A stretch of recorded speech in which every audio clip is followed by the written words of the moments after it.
Hello Cancer, Sun, Moon, Rising, and Venus signs. Kamusta kayo? Sana po nasa mabuti kayong kalagayan. Welcome back po sa Star Tarot. Kung bago kayo dito, welcome din kayo. Thank you sa inyong support. I truly appreciate it. God bless you all po. Tignan natin ang mga messages ni Cancer for today. We have well-being. Ayan.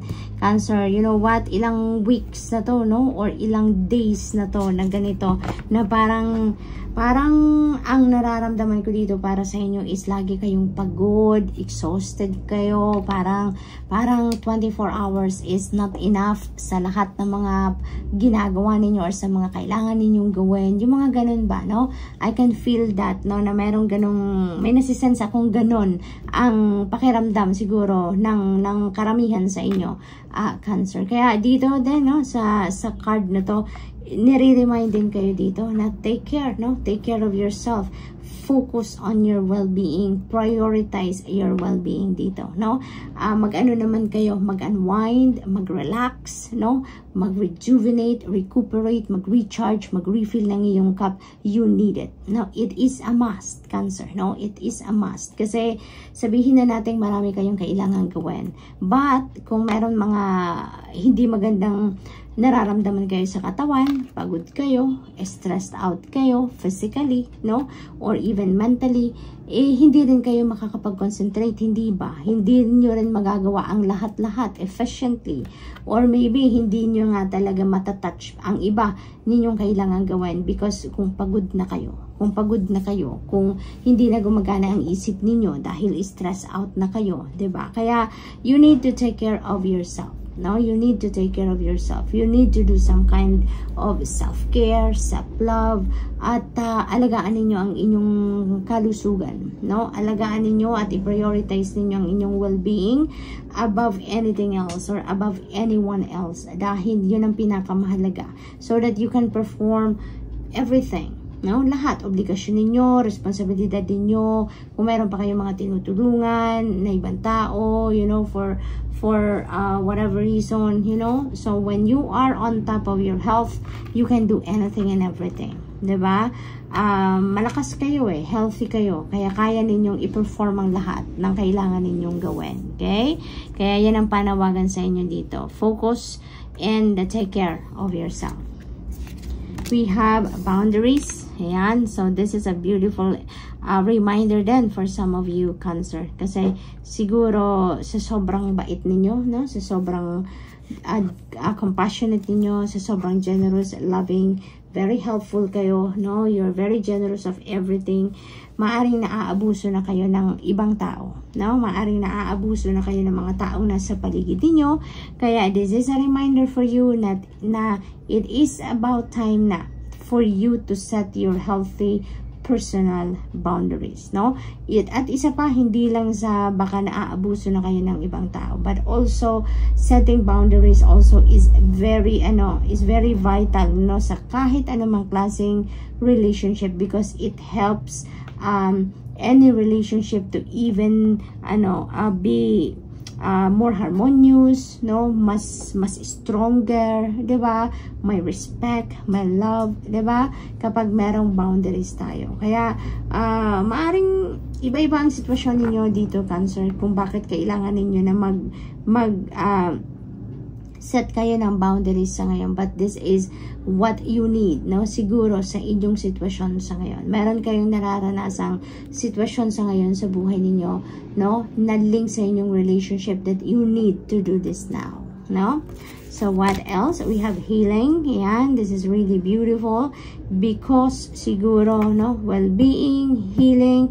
So maybe ang iba talaga sa inyo dito, maaring nanggaling sa sakit, maaring may sakit ang iba sa inyo dito, may dinaramdam sa katawan, and maybe you are receiving your healing energy, no? Maaring makaka-receive kayo ng healing powers ng Divine Universe, ng Panginoon, ni Archangel Raphael, no? Archangel Michael, no? So maaring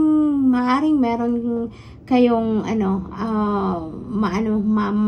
masagap dito na healing energy, no? At maaring makaramdam din kayo ng pag-improve na ng inyong pangangatawan, ng inyong mga pananakit ng katawan na nararanasan. Yung gano'n, siguro this is the start na din na magsimula na kayong makaramdam ng pag-improve ng iyong health, no? So maaring gano'n. Kung nanggagaling kayo doon sa sakit, kung nanggagaling kayo doon sa mga sipon-sipon, ubo, mga fatigue, yung mga gano'n, ano? So good luck to that.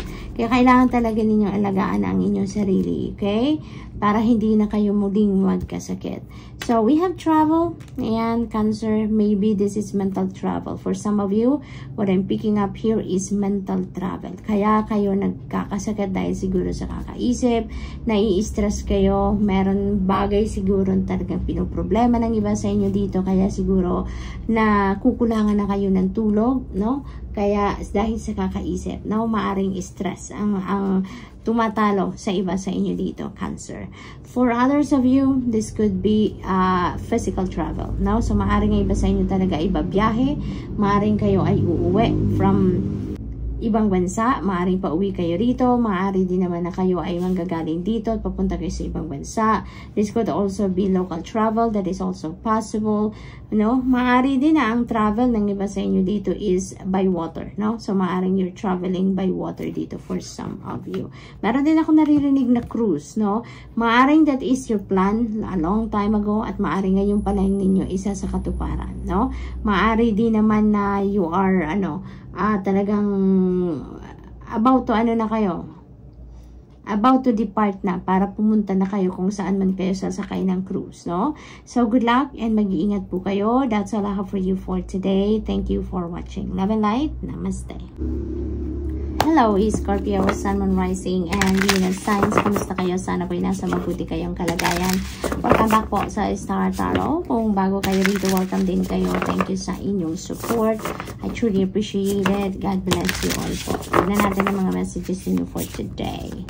Scorpio, we have reconciliation. Napakaganda. Meron ako nakikita ditong magkapatid siguro na merong hindi pagkakaintindihan for some of you, Scorpio, and maybe now is the time na mag-ano na kayo, magbabati na kayo, mag-uusap na kayo, at maybe, you know, you're going to agree, no? Na this time. Kasi maaring meron kayong hindi pinagkakaintindihan in the past, but ngayon, you know, family is family. Ano man ang mangyari, family is family, no?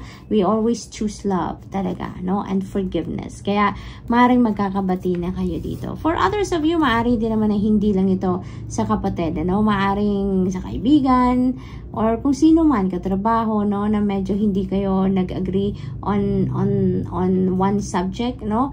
Maaring hindi kayo nagkaroon ng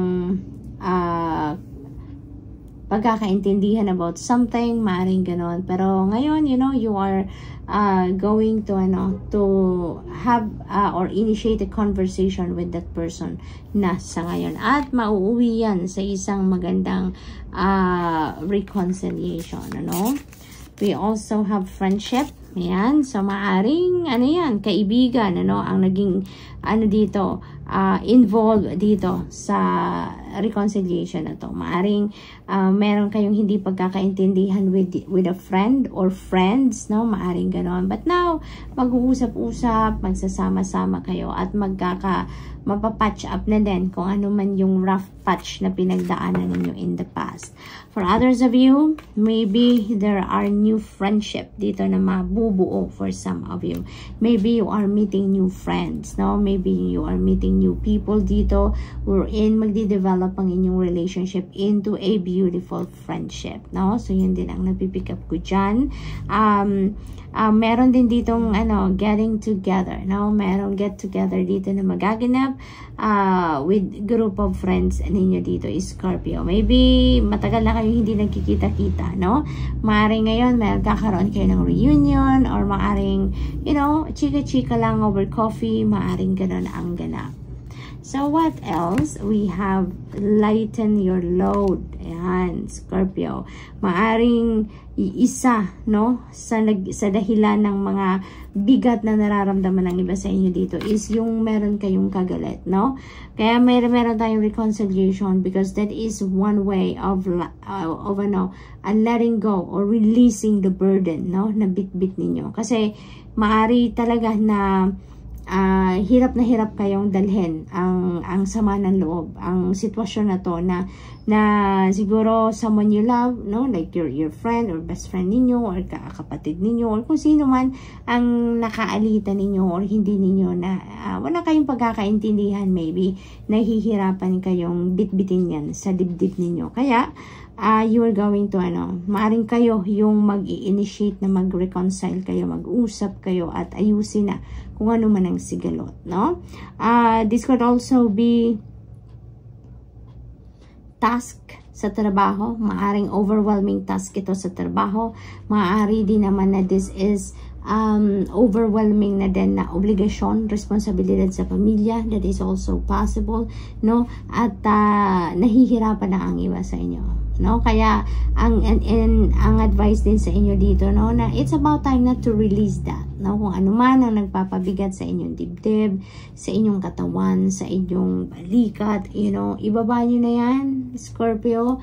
Always remember that there are always someone that is going to be willing to help you, no, na mapagaan ang inyong sitwasyon. Lagi at laging merong tutulong sa'yo. Lagi at laging merong willing na tulungan kang mapagaan ng inyong dinadala. So, kung ano man ang burden na bitbit ninyo, Scorpio, whatever that is, you know, always remember that help is always available to you. You just need to reach out to people, okay? So, what else? We have dreams. Ayan. So, pay attention to your dreams, no, Scorpio. This is a beautiful reminder sa inyo. Kasi may mga guidance, no, na pinapadala sa inyo ang divine universe and even yung mga loved ones niyo na nag-pass on now on the other side, or maybe even your angels and spirit guides, no, are sending you messages through your dreams. Kaya it is extremely important for you to decode the meaning of the elements na napipick up ninyo sa inyong panaginip, no? When you wake up in the morning, naalala nyo pa kung ano man yung mga detalye, ano mang elements ang natatandaan ninyo na na-pick up ninyo from your panaginip. Write them down at i-decode ninyo yan whenever you have time. I-google ninyo yan, tignan ninyo kung anong ibig sabihin yan, because that is a message for you. That is divine guidance for you, Scorpio. So good luck, and that's all I have for you for today. Thank you for watching. Love and light. Namaste. Hello Pisces, Sun, Moon, Rising, and Venus signs. Kamusta kayo? Sana kayo nasa mabuti kayong kalagayan. Welcome back po sa Star Tarot. Kung bago kayo dito, welcome din kayo. Thank you sa inyong support. I truly appreciate it. God bless you all po. Tignan natin ang mga messages ninyo for today, Pisces. We have freedom. Wow! Napakaganda nito. Kasi na-pick up ko right off the bat is your life is going to change. No? Your life is going to transform. It's because you are going to reclaim your freedom na sa ngayon. No? You're going to liberate yourself from whatever that is na nagre-restrict sa buhay niyo. Whatever restrictive energy ang nakapalibot sa inyo, you're going to break away from that from here on. No? Parang mabubuhayan kayo ng loob, maglalakas loob kayo sa ngayon na kumawala na sa kung ano man ang nagpipigil sa inyo, ano man ang nagpiprevent sa inyo to be you, to be yourself, diba? To express for whatever you want to express, no? Kasi parang meron dito nagko-control sa inyo. It could be a person, it could be a situation na pumipigil sa inyo para ma-express ninyo kung ano talaga ang gusto ninyo, kung ano yung nasa loob ninyo, ano yung nasa isip ninyo, no? Kung ano yung gusto ninyong gawin, no? Maaaring gano'n ang sitwasyon dito, Pisces, no? But now, you're going to reclaim your freedom. You're going to break away from that, control, no? Controlling situation. We have happiness at magiging masayang-masaya kayo. Ito yung maghahatid sa inyo ng sobrang saya, no? Ang pagbabagong ito sa buhay ninyo, pagbabago ng mindset ninyo, pagbabago ng inyong sitwasyon, pagbabago ng pakiramdam ninyo, as in, talagang that is a major change na mangyayari sa buhay ninyo, and that is going to bring you happiness, no? Happiness. Finally, parang ito na yung trophy ninyo for now. Pagtatagumpayan ninyo ito, and you are going to be very happy, no? Sa mangyayari sa buhay ninyo, sa mga changes na mangyayari sa buhay ninyo. So, we also have inspiration. Ayan. So, merong hugot dito si Pisces, no? Maybe, dito sa freedom na to, meron kayong inspiration dito. It could be a person na maaring naging inspirasyon ninyo dito. Maaring someone is encouraging you, maaring someone is boosting your confidence, maaring someone is advising na it's about time na para i-reclaim mo na ang inyong kapangyarihan over yourself. I-reclaim mo na ang iyong kalayaan, ano? So, maaaring merong nag-inspire sa'yo na tao sa paligid ninyo. Kaya naman maglalakas ng loob kayo na bawiin na ang inyong freedom, kumbaga. Or palayain na ang inyong sarili, no? Maaaring ganun ang ganap. It is also possible na ang iba naman sa inyo, ang sitwasyon is there is something, no, na gustong-gusto ninyong gawan siguro, and you are going to to be inspired by that, no? Maaring yun mismo na gusto ninyong gawin, yung plano ninyo mismo, yung kung ano man ang outcome na ina-expect ninyo, maybe yun ang nagiging dahilan ng inyong inspiration, ng inyong passion para gawin ang mga dapat ninyong gawin para marating ninyo kung ano man yun na goal ninyo or ine-expect ninyo na mangyayari, no? So, maaring dun din kayo humuhugot, no? Maaring you are taking inspired action dito talaga, no? Para nang sa gayon ay marating ninyo, maabot ninyo kung ano yung in-envision ninyo for yourself, no? There is excitement dito na pipick up for some of you, Pisces. So, maybe talaga sobrang siguro matagal na ninyo itong gustong gawin, gusto ninyong marating ang kung anumang bagay na ito, but you didn't have a choice. You didn't have other option before, no? Maybe dahil din sa mga restrictions na meron sa buhay ninyo, kaya hindi ninyo nagagawa. Pero ngayon, no, na you are free to do whatever you want to do. You are free to be yourself. Talagang inspired kayo sa ngayon na gawin ang lahat para marating ninyo ang inyong mga pangarap, ang inyong mga goal, ang inyong heart's desires. So, good luck po. Reconciliation, ayan. So, this is beautiful. Magiging masaya talaga kayo dito kasi mabubunutan kayo dito ng tinik sa dibdib, mabubunutan kayo ng lungkot, mabubunutan kayo dito ng burden, no? Sa damdamin ninyo, sa dibdib ninyo, sa buhay ninyo. So, this is really awesome, no? Now, finally, it takes, diba? It takes a lot of courage para magpatawad. It takes a lot of courage para makipag-reconcile ka. Diba? Kaya, kudos to you, Pisces, na maglalakas loob kayo, bibit-bitin ninyo dito ang inyong courage and inner strength. So, this is beautiful because this is the end na, no? Kung ano man ang rough patch na pinagdaanan ninyo, na kung sino man ang taong involved dito sa hindi pagkakaintindihan na to, then that's really beautiful. Matatapos na din. Napakagandang pagsisimulan ng bagong taon, diba? Na wala nang kagalit, wala nang mabigat sa dibdib, yung ganon. So, good luck. And that's all I have for you for today. Thank you for watching. Love and light. Namaste.